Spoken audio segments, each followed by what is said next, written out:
बिस्मिल्लाहिर्रहमानिर्रहीम। सबसे पहले आप लोगों का बहुत शुक्रिया कि सुबह सुबह आपको तकलीफ़ दी, लेकिन मैं चाहती थी कि इससे पहले कि झूठों का टोला उठे, जो कि बहरूपिये हैं, झूठ बोलते हैं, चोर हैं, करप्ट हैं और उनके पास अपने सियासी मुखालफीन के ख़िलाफ़ सेहत के ऊपर सियासत करने के अलावा और कोई बयानिया नहीं बचा।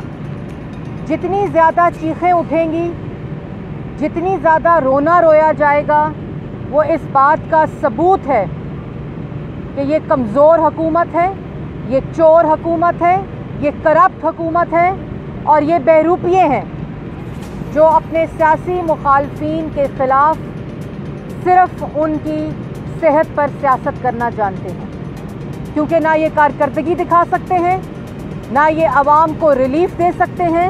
इनकी हर पॉलिसी, इनका हर इक़दाम सिर्फ़ और सिर्फ अपने ATMs, माफियाज़ और फ्रॉड्स की जेबें भरना है। कल जब ये खबर आई कि वज़ीर आज़म नवाज़ शरीफ साहब ने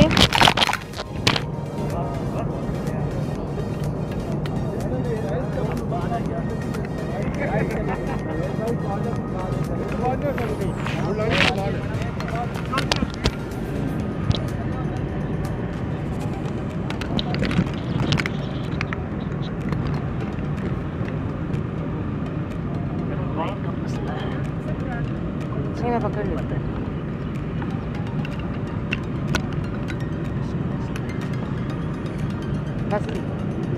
कल जब ये खबर आई, मैं ये बता रही थी कि ये प्रेस कॉन्फ्रेंस इसलिए सुबह सुबह आपको तकलीफ़ दी कि इससे पहले एक शैतानी टोला झूठे और बहरूपिये जागे और वो वही राग अलापना शुरू कर दें जो कौम 3 साल से सुन रही है, और जिनके पास अपने सियासी मुखालफीन के ख़िलाफ़ सिर्फ सेहत के ऊपर सियासत करने का बयानिया है, क्योंकि वो ख़ुद एक कमज़ोर हुकूमत है, वो चोर हुकूमत है, करप्ट हैं, फ्रॉडिये हैं और बहरूपिये हैं, और वो सिर्फ़ और सिर्फ सेहत के ऊपर सियासत करना जानते हैं।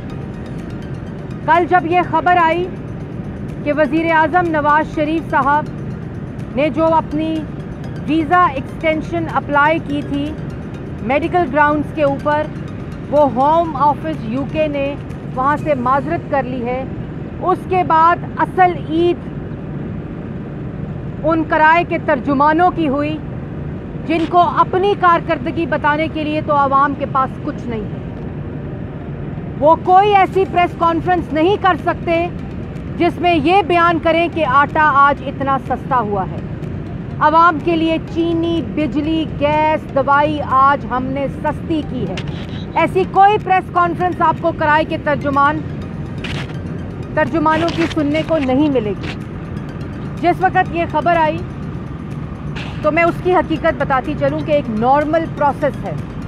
मियां नवाज़ शरीफ साहब का वीज़ा एक्सपायर हुआ और जो कोई भी UK में मौजूद हो, जब उनका वीज़ा एक्सपायर होता है तो वो एक्सटेंशन के लिए एक नॉर्मल प्रोसेस है, और एक नॉर्मल प्रोसेस के तहत मोहम्मद नवाज़ शरीफ साहब ने अपना वीज़ा एक्सटेंड करने की एप्लीकेशन दी, जो होम ऑफिस ने माजरत की, और उसी होम ऑफिस ने उस फैसले के अंदर जहां माजरत का फ़ैसला है उसके अंदर कैटेगोरिकली लिखा कि आप इस फैसले के ख़िलाफ़ राइट ऑफ अपील रखते हैं इमिग्रेशन ट्राइब्यूनल के अंदर, और उसी राइट ऑफ अपील जो इमिग्रेशन ट्राइब्यूनल के अंदर मियां साहब रखते थे, उनके लॉयर्स ने वो दायर कर दी है।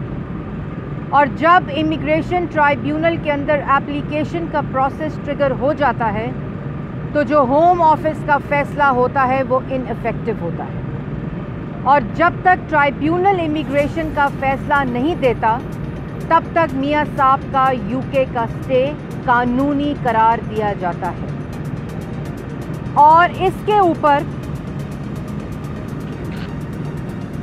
कराए के तर्जुमानों की ईद हुई, क्योंकि असल मकसद तो सिर्फ नवाज़ शरीफ, नवाज़ शरीफ, नवाज़ शरीफ, शहबाज शरीफ, शहबाज शरीफ, शहबाज शरीफ, 3 साल में एहतसाब का बयानिया दफन, जो झूठे इल्ज़ामात लगाए उसकी हकीकत दफन। नवाज शरीफ से लेकर, शहबाज शरीफ से लेकर, हमजा शहबाज से लेकर, मरियम नवाज से लेकर तमाम मुस्लिम लीग नून की क़यादत सजाए मौत की चक्कियों में रखा, झूठे इल्ज़ामात लगाए। और जब एक धेले की करप्शन, किकबैक, इख्तियारात का नाजायज़ इस्तेमाल और एक शाइबा, कहीं एक जगह के ऊपर भी कोई शुबा भी नहीं कि कोई करप्शन हुई है। 3 दफ़ा का मुंतखब वज़ीर आज़म और हर मंसूबे के ऊपर नवाज शरीफ की तख्ती है। एक धेले की करप्शन साबित नहीं कर सके अपने झूठे इल्ज़ामात के ऊपर। और ये मरियम औरंगज़ेब नहीं कह रही, ये लाहौर हाई कोर्ट कह रही है, ये इस्लामाबाद हाई कोर्ट कह रही है, ये सुप्रीम कोर्ट कह रही है। और जहां सबूत देने की बारी आई वहां भाग गए, जहां सबूत देने की बारी आई वहां शहबाज शरीफ से माफ़ी मांगी कि मुझे माफ़ कर दो, मैंने तुम्हारे ऊपर झूठा इल्ज़ाम लगाया। यह है असल हकीकत। और क्योंकि झूठे इल्ज़ामात थे, क्योंकि कराए के तर्जुमान हैं जो सुबह दोपहर शाम बयानात देते हैं अपनी नौकरी बचाने के लिए, आवाम से कोई सरोकार नहीं। उस वक़्त कराए के तर्जुमानों ने तबला बजाना शुरू कर दिया, क्योंकि और तो कोई काम नहीं है।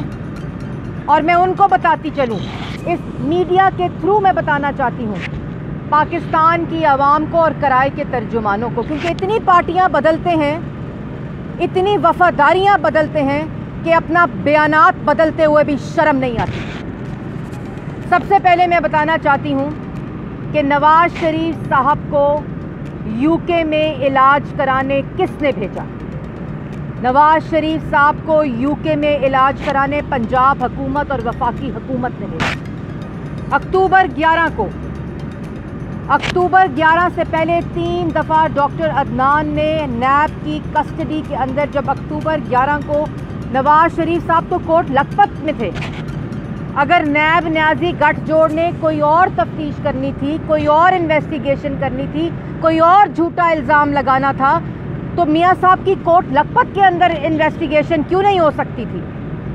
क्यों 11 अक्टूबर 2019 को मियाँ नवाज शरीफ साहब का रिमांड हुआ और नैब ने अपनी कस्टडी में दिया और हेड ऑफिस लाहौर में उनको शिफ्ट किया गया? वो कौन सी इन्वेस्टिगेशन थी जो नैब कोर्ट लखपत में मियाँ नवाज शरीफ साहब अरेस्टेड थे, जेल में थे, जो झूठे बुनियाद के ऊपर अपनी बेटी का हाथ पकड़कर सजा सुनने के बाद पाकिस्तान वापस आए? उनको कहते हैं कि वो भाग गए हैं। शर्म आनी चाहिए। और उन झूठे इल्ज़ामात की हकीकत जस्टिस शौकत सिद्दीकी और अरशद मलिक जज साहब के बयानात के अंदर मौजूद है।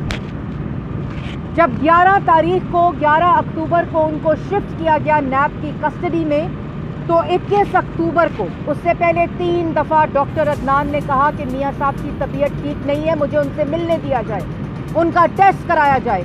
उनको टेस्ट करने की और मिलने की इजाज़त नहीं दी गई। जब 19 तारीख को डॉक्टर अदनान 19 अक्टूबर को मिले तो उनका टेस्ट हुआ और 21 तारीख को मियाँ साहब के प्लेटलेट्स तो जो थे वो 6000 पर पहुंच गए थे नैब की कस्टडी के अंदर। तो इल्ज़ाम लगाने से पहले ये बताओ कि नैब के अंदर क्या हुआ जिससे मियाँ साहब की जो तबीयत थी वो ख़राब हुई? ये पर्चा तो नैब के ऊपर होना चाहिए। और कस्टडी में नैब की तबीयत मोहम्मद नवाज शरीफ की ख़राब हुई, हुकूमत की कस्टडी के अंदर। जो पहले कोर्ट लखपत में थे उनको नैब शिफ्ट किया गया साजिश के तहत। क्या किया मियाँ साहब के साथ? 21 तारीख को जो उनके प्लेटलेट्स पूरे 2 हफ्ते 10 दिन का रिमांड, उसके बाद 21 तारीख को मियाँ साहब का जब रिपोर्ट आई और जब चेकअप हुआ तो प्लेटलेट्स बहुत नीचे गिर चुके थे। मियाँ साहब को 21 अक्टूबर को शिफ्ट किया गया सर्विसेज हॉस्पिटल के अंदर। और सर्विसेज हॉस्पिटल जो है वो हुकूमत का अस्पताल है, वहाँ मेडिकल बोर्ड बना हुकूमत का।